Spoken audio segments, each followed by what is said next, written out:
संध्याकाळी 5:30 वाजता तिच्या भावाचा मला फोन आला आणि त्यांनी घडलेला प्रसंग मला सांगितला।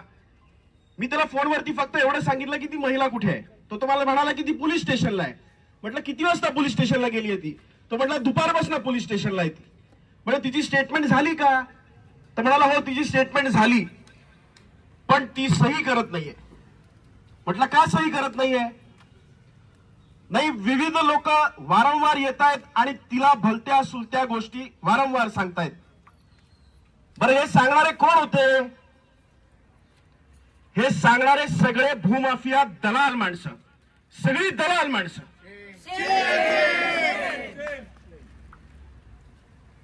मग 5:30-6 वाजता मी आणि खानोलकर साहेब इकडे पोलीस स्टेशन मध्ये आलो।